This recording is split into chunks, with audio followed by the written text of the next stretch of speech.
Hi guys, my name is Meads. This is going to be a review for the number 21 frame arms, and in particular this is RF12 Wilber 9. Yep. Very interesting. Frame arms actually can transform into a motorcycle. One of the reasons I like it. And kind of reminds me of RC from Transformers.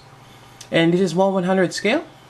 But in terms of Gunpla, it's as big as a high grade or 1/44 scale Gundam. And here's a cool images, cool gimmicks. You get the blade on the arms, cool transformation, and just overall really impressive.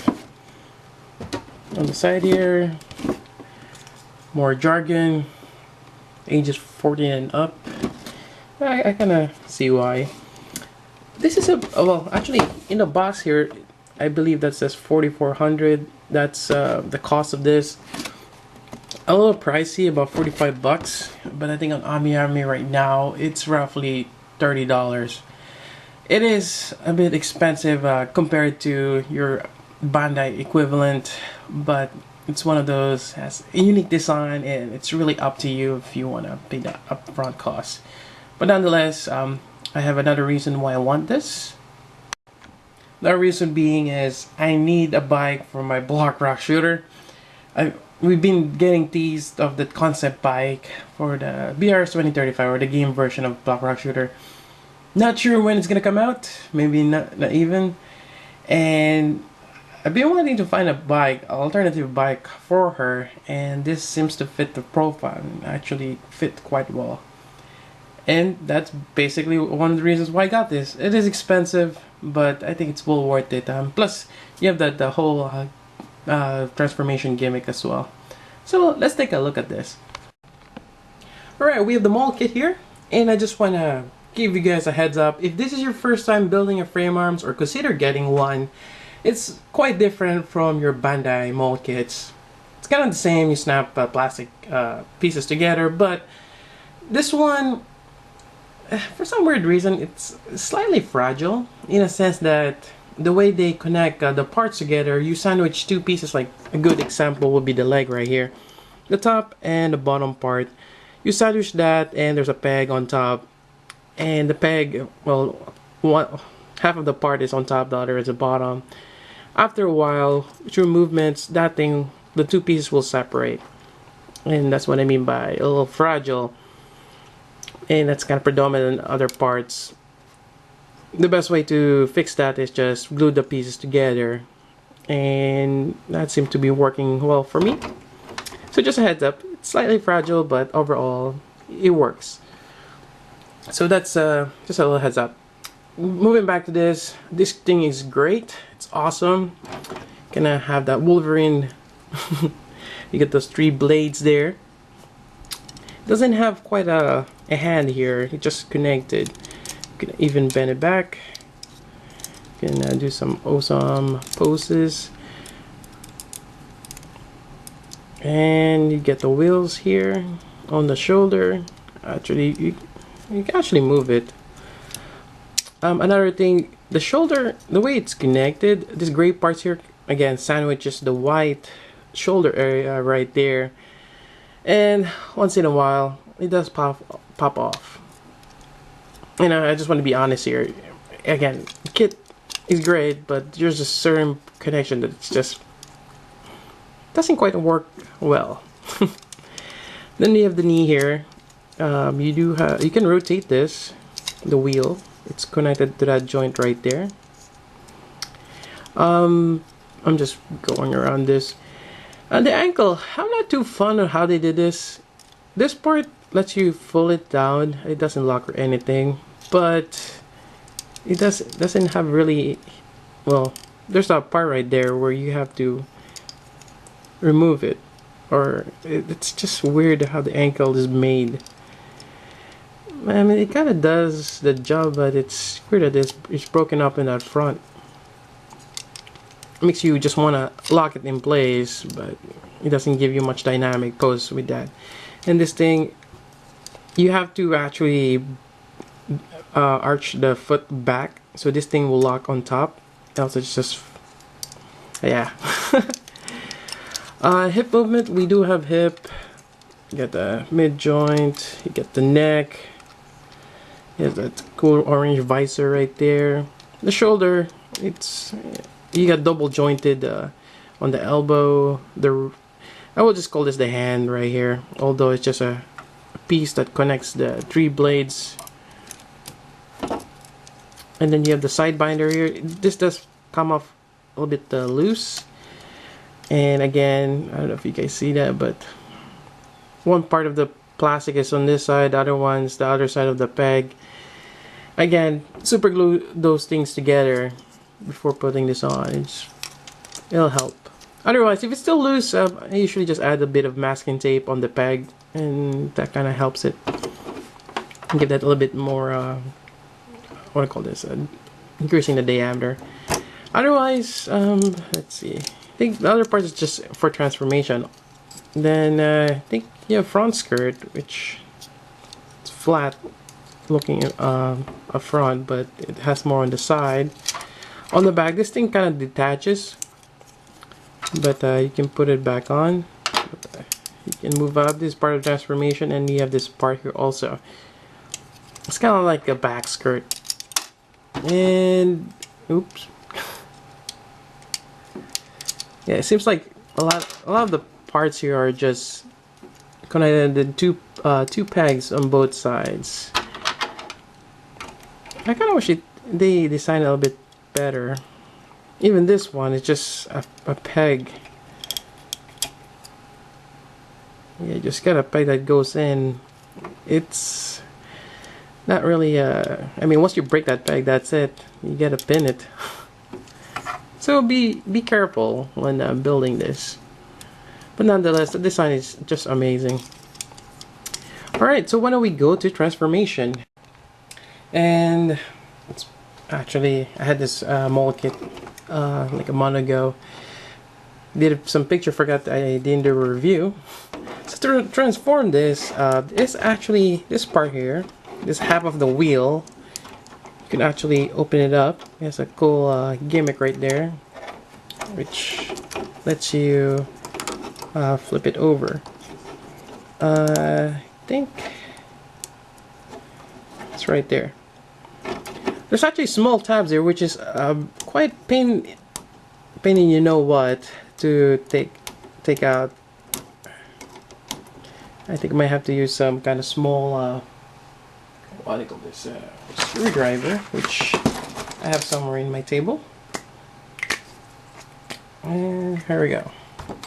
So this tabs actually connects to the other part of the wheel, and I can't remember, and I'm just scratching it. There we go.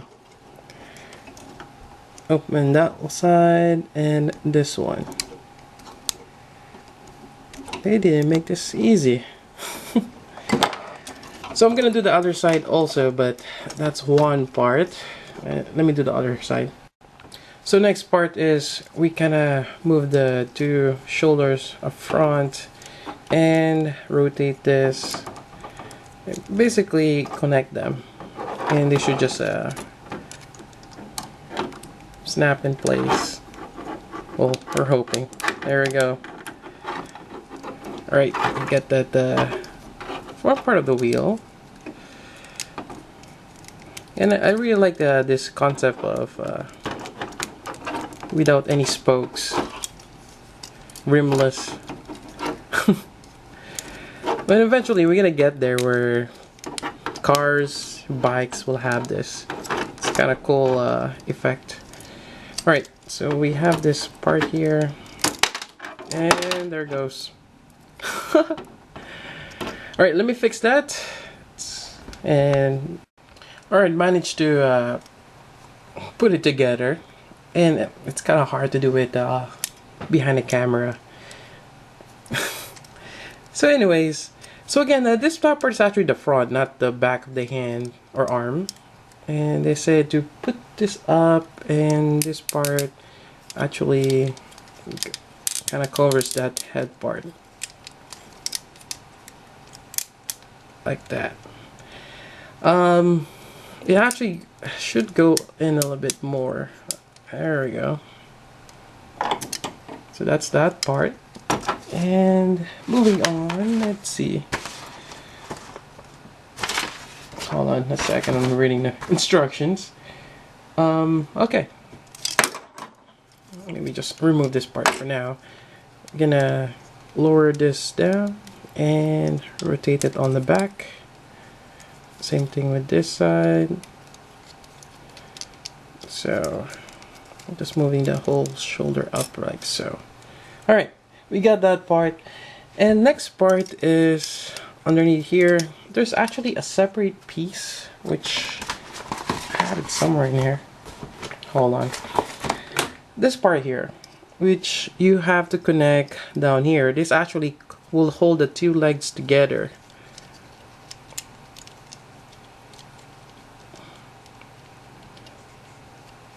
There we go. And I believe you have to turn this around. Huh.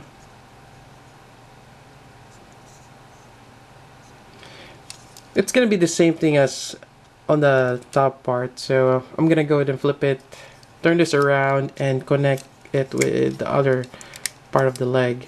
I mean, two legs together. So I got that part. So again, we're gonna connect this gray piece that we added. Since we flip it over, it's gonna connect on the pegs inside. There we go. Come on, there we go. And the wheels together. And just make sure you have the right orientation. I think I had to flip over in the other part of the video. And I'm trying to align it too. There we go. Although I'm pretty sure it's gonna get undone. Alright, so this was the feet. And it just goes like that. So you kind of see the bike so far. And next part, let's see. For our next part, you have this large canopy that kind of just goes in front like so, and I think this one you can hide it underneath like that. Then we get back to this, which basically there's an arm underneath. You can move it forward. You can already place it, but I will just move it first before connecting it back in. And that kind of just covers the front part. I think this part should be a little bit more.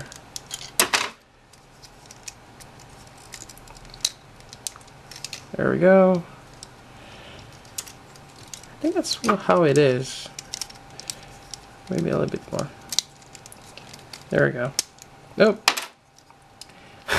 Broke it again. See, another issue is I'm not sure if I should just glue it in place.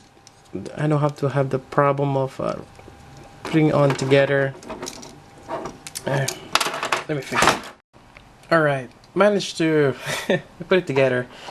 I guess this is one of those that it's kind of hard to assemble it when you're like outreach your hands and you can't really have a good focus on it. So yeah. Anyways, there's also the side skirt here that it's kind of like a peg stand or kickstand. Kind of comes out. I don't think this actually helps with anything. I mean, you're still balancing with the two wheels, or four wheels actually. But yeah, it's there. And another cool gimmick is with this, you kind of just open this up, and that kind of gives you the handle on both ends. Kind of like a unique thing. And you can also have these blades sticking on the outside. So again, I think best to just remove that part for now. Pull this down like so. Spread it out and put this back in. And then you see that gap right there for that. And there you go. I think initially, in terms of transformation, I guess this one moves back and allows you to move this down.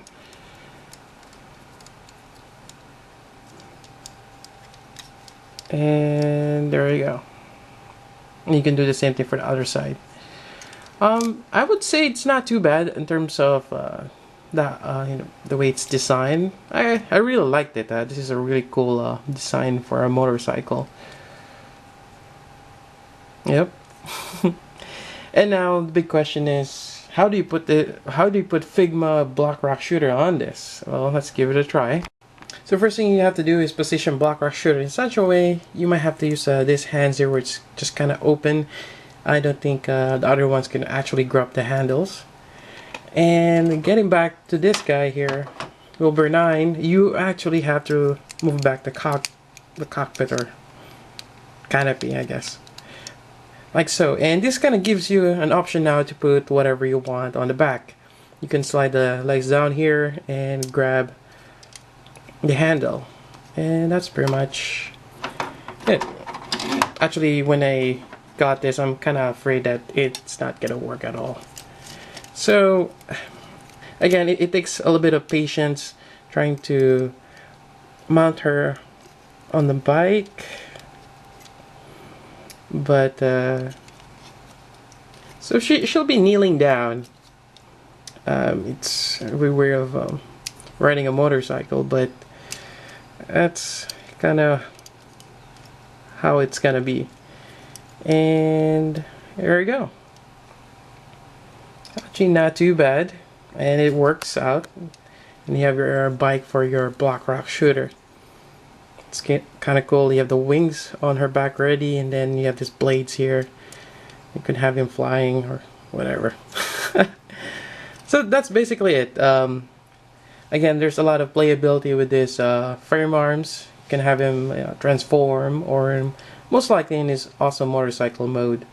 So yeah, I mean, it can also stand, but you might be just balancing with the blades. Or if you have a action base, you can have it flying. So that's another thing you can do. And that basically wraps up our review for Wilber 9. It is slightly a fragile kit, and also kind of expensive, but it is a unique design. I actually like it. Again, a transforming mold kit. It's one of those. It's kind of hard. It just depends on the person if he wants to go through it. And yeah, that's basically it. Alright, so that is the review. If you have any questions, let me know. I do have a couple more frame arms I want to build, but we'll see how that goes. So until then, this is Meads. Thank you for watching.